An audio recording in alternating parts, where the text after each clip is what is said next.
Welcome back and Merry Christmas, Chimera crew. I'm Mr. Sean, and this is our very special Christmas episode here on Chimera Miniatures. While it will not be Christmas themed, it will be extra special as I have gone to much effort to give you a truly unique video. This one is completely different than all of my other videos, as you have expressed interest in me doing more types of experimental content. Today what we have is a film analysis followed by my pitch for a modern remake of this film. But before we get into that, let me give you a little bit of background information on myself. Now, while I do not currently sing or perform in any capacity other than doing videos here on YouTube, I do have a musical theater background.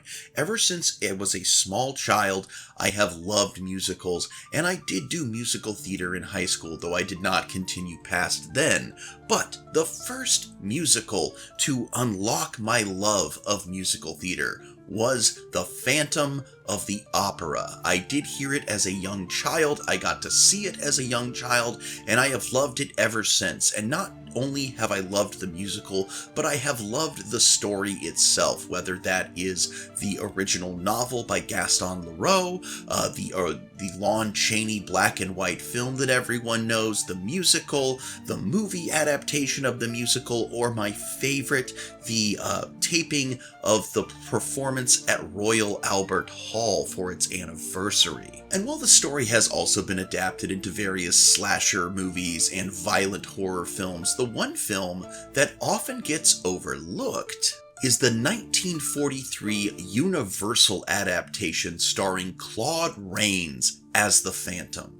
So often overshadowed by its predecessor, the silent Lon Chaney film, this film does have its own unique take on the story and its own charms, but also its own flaws. Now, recently, my wife, my sister, and I all got together to engage in one of our favorite pastimes, which is the sharing of a meal of fondue while watching a movie, and we picked this film to rewatch.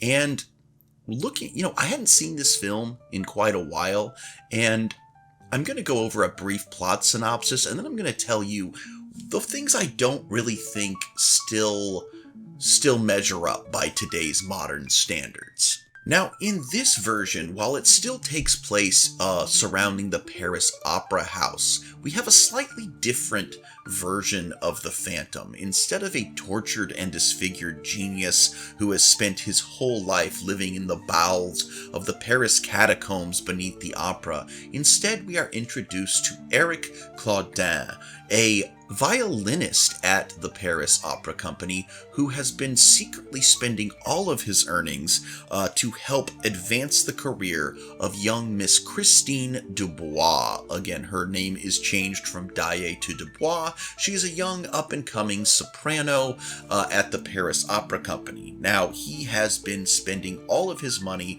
as a anonymous benefactor paying for her singing lessons, as for reasons that are never fully explained, other than that his reasons are his own. He wants to see her career take off, and it is the most important thing to him, even though he seemingly has never spoken to this woman. Now, due to a neurological issue that affects his ability to play the violin, he is fired from the Paris Opera Company. And in a desperate bid to earn money so that he can continue to pay for her singing lessons, he goes to a music publisher to attempt to have the concerto he's working on published. Now, upon returning to see the progress of having it sold, he overhears someone playing it and mistakenly believes that they have stolen his music. In fact, what has actually happened is a famous composer, Franz Liszt, has taken an interest in it and is playing it, and he wants to produce it and buy it and all that. But an enraged Claudin attacks the proprietor of the publisher, killing him and just so happens that he was in the process of developing some photos with his wife, who is holding a tray of acid, and seeing her husband dead, throws the acid in Claudine's face, scarring him, and he runs into the night and dives into the sewers of Paris. So a very different origin story of the Phantom. As opposed to a mad genius who's lived his entire life in isolation, he's kind of just some guy. Another thing this film approaches differently is the love triangle in the story, as well as the origins of and roles of certain characters. So no longer is there a love triangle between Raoul, Christine, and the Phantom. Instead, the love triangle is between Christine and two characters that actually more so in the role of Raoul is a baritone named Anatole Guérin, who is the famous baritone, lead baritone of the opera company who wants to see her career flourish. He kind of takes on the love interest role, most often attributed to Raoul. And Raoul is a character in this, however, he more takes on the role of the Persian from the original novel. However, in this adaptation, Raoul is a police officer who is also in love with Christine Dubois, and they both Anatole and Raoul, compete for her affection while also trying to advance her career and keep her safe from the Phantom throughout the story. Much of the story then is still very similar, though, the Phantom creating carnage and even murder in order to advance Christine's career until he ultimately abducts her and is saved by Raoul and Anatole. However, there is another twist at the end that is different than in other stories, whereas, Christine is always sort of forced to make a decision in the love triangle, and normally she chooses Raoul over the Phantom. In this case, she chooses neither Anatole nor Raoul, and instead decides purely to focus on her career. And at the end of the film, it is implied that Anatole and Raoul have formed a bit of a bromance, both out of their shared kind of experience both in battling the Phantom, vying for the love of Christine, and ultimately failing as they decide to go off and just have dinner together while Christine goes to greet her adoring fans. Now, as to the strengths of this movie, well, clearly the studio spared no expense on the sets, as they created elaborate sets, composed actual operas for this film that are not seen anywhere else. And ultimately, it is a very interesting and lavish take on the story. It's done to the nines, no expense was spared, and visually, it is amazing. And I do enjoy the slightly different plot design of the romance and the love triangle and all that. It is definitely a very cool and very entertaining movie. Oddly enough, however, where this movie does kind of fall short is its portrayal of the Phantom. Now, please note that this is in no way, shape, or form the fault of the actor playing the Phantom, the magnificent Claude Rains. He does a phenomenal job portraying the character he was given. And at the time, he was a perfectly serviceable villain. It's kind of like how back in the early days of comic books, your only motivation for a villain needed to be that he was a mad scientist, and that was it. You didn't need anything deeper. He's a guy who was obsessed with a girl who ran into some trouble, got disfigured, and now continues yearning for her from afar. But in a modern take, in a modern sensibility, the role is one, very one-dimensional, and two, kinda neckbeardy. This man has left himself destitute, funding the career of a woman he has never even spoken to. It's like people who spend thousands of dollars on their favorite OnlyFans model. Yet he goes to great and terrible lengths to promote her career, even killing the prima donna soprano because she wasn't keen on giving up her spot for the new up-and-comer Christine Dubois. The other thing is that he is much less sophisticated than the Phantom is normally portrayed. In most iterations, the Phantom travels through the Opera House through a series of secret passageways that allows him to sneak up on people. And in this one, they have him simply hiding in closets and then just running through the Opera House in his costume, apparently hoping that nobody sees him. Oddly enough, in what is such a great Phantom of the Opera movie, where it really falls short is the Phantom. He comes across as more of just kind of a desperate neckbeard than an evil mastermind. And thus, I was inspired to write a short plot synopsis treatment for my own adaptation update of this film, which I call The Phantom of the Con. Set in the bustling world of AnimeCon, the largest anime and comic book convention in the country, Phantom of the Con reimagines the 1943 classic with a modern twist. And here, if you'll indulge me, I would like to go over that with you all. And I've created some images using Recraft.ai to kind of bring the story to life, if you will. Again, I know some people aren't keen on AI imagery, but Recraft.ai is an amazing tool that you can use completely free. There are, of course, plans that allow you more image generations per day, but it is ultimately a tool that you can use almost completely free, and it is really fun to play around with. If you'd like to give it a try, I do have a link in the description. But all that being said, please, if you'll join me for this telling of The Phantom of the Con.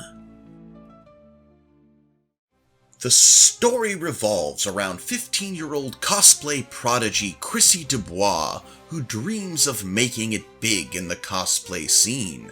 However, her rise to fame is shadowed by the sinister obsession of Eric Clayton, a disfigured neckbeard in his 30s who was banned from the convention for harassing attendees. Using backdoor corridors, utility tunnels, and an arsenal of dollar store disguises, Eric continues to infiltrate the event, fixating on Chrissy and her blossoming talent.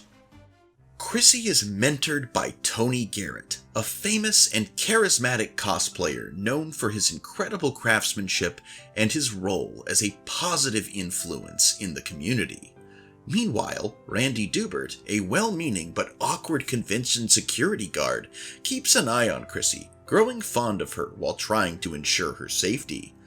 Adding to the drama is Bella Bianca, a cutthroat, insta-famous cosplayer who views Chrissy as a threat to her status and goes to petty lengths to sabotage her success. Act 1. Eric's Descent. Eric, once a well-known fan fiction writer, had been saving up for Chrissy's cosplay workshops under an anonymous pseudonym, convinced she was destined for greatness and that he alone understood her true potential. After being banned from AnimeCon, Eric submits his prized Game of Thrones fanfiction, Iron and Ice, A Tale of Dragon Bro Justice, to a publishing house. Weeks later, he overhears a dramatic reading of his work by George R.R. Martin at AnimeCon, mistakenly believing it has been stolen. In a rage, he storms into the panel room, attacking a staff member. During the scuffle, Bella throws a cup of hot glue at him, permanently scarring one side of his face. Eric retreats to the hidden passages beneath the convention center, vowing vengeance. Act 2. The Phantom Strikes. On the second day of the convention, Chrissy gets a chance to showcase her latest costume in a masquerade competition. Before the event, Eric sabotages Bella's cosplay by tampering with her adhesive spray, causing her armor to fall apart on stage. As Bella storms off, Chrissy takes her place and wows the audience with her dazzling performance, gaining the attention of media outlets and securing a sponsorship from a major cosplay company. Jealous and humiliated, Bella falsely accuses Chrissy and Tony of sabotaging her costume. Randy steps in, saying there's no evidence, further inflaming Bella's resentment. That night, Eric dons a cheap skeleton mask and corners Bella in a deserted corridor, threatening her to leave Chrissy alone, or else. Bella escapes unharmed but extremely shaken. Act 3. The Finale. The next day, the convention's organizers receive an anonymous message from Eric demanding that Chrissy headline the cosplay gala or face dire consequences. To lure him out, Tony convinces George R.R. Martin to do a live reading of Eric's Game of Thrones fanfic at a closing night panel. Meanwhile, Chrissy, Randy, and Tony work together to set a trap. During the reading, Eric appears in a poorly constructed White Walker costume, causing chaos. He brings down a massive banner on the audience, triggering a mass evacuation. Amid the confusion, Eric abducts Chrissy and takes her to his hidden lair in the depths of the convention center. Eric reveals his obsession, insisting that Chrissy belongs in his perfect cosplay world. Chrissy, terrified yet resourceful, distracts Eric by complimenting his fanfiction while secretly texting her location to Randy and Tony. As Eric becomes lost in his delusions, Tony and Randy arrive, leading to a tense confrontation. Act 4. Resolution. In the struggle, Randy accidentally triggers a sprinkler system, causing a part of the lair's ceiling to collapse. Chrissy escapes with Tony and Randy, while Eric is seemingly buried under the rubble. Back at the convention, Chrissy announces her decision to focus on her cosplay career, declining both Tony and Randy's romantic overtures. Inspired by her strength, Tony and Randy share a laugh and head out for a post-con dinner, debating whether they should partner up for next year's masquerade competition. Epilogue. As the credits roll, a shadowy figure emerges from the ruins of the convention center, clutching a crumpled script labeled Iron and Ice Part 2. And there we have it, guys. My pitch for The Phantom of the Con, a remake of the 1943 Phantom of the Opera. What did you think of it?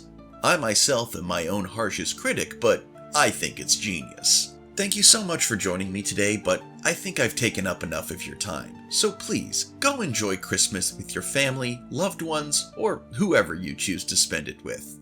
Until next time, I'm Mr. Sean, this is Chimera Miniatures, and I sincerely hope that you alpha great day, and even beta tomorrow, and a very Merry Christmas. Bye-bye.